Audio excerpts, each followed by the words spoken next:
అందరికీ నమస్తే అండి. ఉమ్మడి ప్రకాశం జిల్లాలో వైఎస్ఆర్సీపీ ఎమ్మెల్యేలుగా మొన్న జరిగినటువంటి ఎన్నికల్లో ఇద్దరు మాత్రమే గెలిచారు. అది అందరికీ తెలిసిన విషయమే. మొదటి దర్శి, రెండోది ఎర్రగొండపాలెం ఎమ్మెల్యేగా తాడిపత్రి చంద్రశేఖర్ గారు మొట్టమొదటిసారి ఎమ్మెల్యేగా గెలిచారు. అయితే అక్కడ వాస్తవానికి జరుగుతున్న పరిస్థితి ఏంటంటే, కూటమి అధికారంలోకి వచ్చిన తర్వాత ఎర్రగొండపాలెం నియోజకవర్గంలో ప్రతి కార్యక్రమం కావచ్చు, ప్రతి విషయం కూడా అక్కడ టీడీపీ ఇన్ఛార్జిగా ఉన్నటువంటి గూడూరి ఎరిక్సన్ బాబు గారు మాత్రమే చూస్తున్నారు. ఈయన్ని ఏ కార్యక్రమానికి దేనికి పిలవట్లేదు. ఇక ఉన్న వాస్తవం చెప్పుకోవాలంటే వైఎస్ఆర్సీపీ శ్రేణులు కూడా అక్కడ సైలెంట్ అయిపోయిన పరిస్థితి కనిపిస్తూ ఉంది. సో ఈయన ఎర్రగొండపాలెంలో కూడా సరిగ్గా వెళ్ళే పరిస్థితి లేదు. ఎందుకంటే అనుచర వర్గం తగ్గిపోయింది.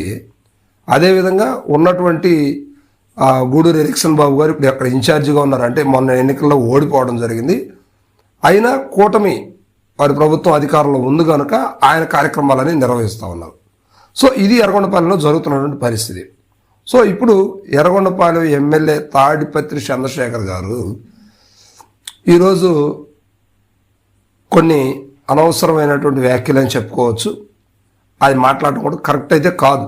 పార్టీలు ఏవైనా కూడా పార్టీ విషయాలు కొంచెం పక్కన పెడితే అన్నా క్యాంటీన్ల గురించి కొంచెం వ్యంగ్యంగా మాట్లాడటం జరిగింది. అన్నా క్యాంటీన్లు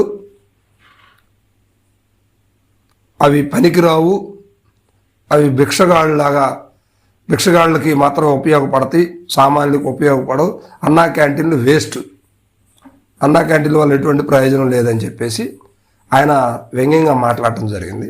సో ఇది టీడీపీ శ్రేణులు కలవరపరిచింది.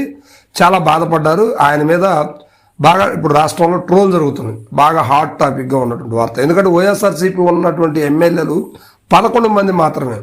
అందువల్ల ఒక 20 మంది, 30 మంది, 40 మంది ఎమ్మెల్యేలు కానీ ప్రతిపక్ష హోదాతో ఉంటే సరే, వాళ్ళు నలుగురు ఉన్నారులో ఏదో మాట్లాడారు అనుకోవచ్చు. ఇక్కడ ఉంది 11 మంది ఎమ్మెల్యేలు మాత్రమే. సో చంద్రశేఖర్ గారు అలా మాట్లాడటం టీడీపీ శ్రేణులు దీన్ని తీవ్రంగా ఖండిస్తున్నారు.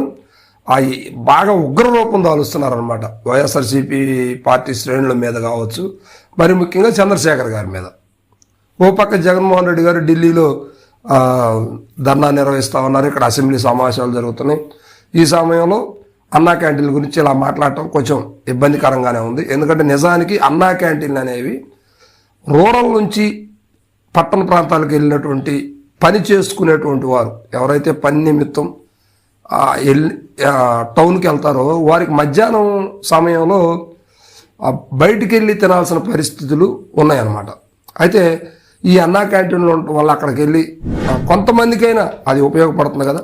అలాగా అన్నా క్యాంటీన్లు చాలామందికి ఉపయోగించుకున్నారు. అదేవిధంగా ఆ పట్టణ ప్రాంతంలో ఉన్నటువంటి వారు కూడా కొంతమంది ఎవరైతే కొంచెం పిఓపి అంటే పూరెస్ట్ ఆఫ్ పూర్, మరి దారిద్ర్య రేఖకు దిగువ భాగాన ఉన్నటువంటి వారు, వారికి ఆ మధ్యాహ్నం సమయంలో అన్నం అనేది బాగా ఉపయోగకరమైనటువంటి విషయం అని చెప్పుకోవచ్చు అన్నా క్యాంటీన్లు. కానీ పార్టీ ఏదైనా కూడా అన్నా క్యాంటీన్ అనేది అందరికి ఉపయోగపడింది గతంలో. ఇప్పుడు కూడా అది కూటమి ప్రభుత్వం ప్రతిష్టాత్మకంగా తీసుకొని అన్నా క్యాంటీన్ని మళ్ళీ తెరిచే విషయంలో కొన్ని చోట్లయితే అప్పుడే స్టార్ట్ అయినాయి, కొన్ని చోట్లయితే ఆ వర్క్ అయితే నడుస్తూ ఉంది. సో ఇది అన్నా క్యాంటీన్ల గురించి చంద్రశేఖర్ గారు ఇలా మాట్లాడటం అనేది రాష్ట్రం మొత్తం కూడా ఆయన తప్పుపడుతూ దుయ్యబట్టారు.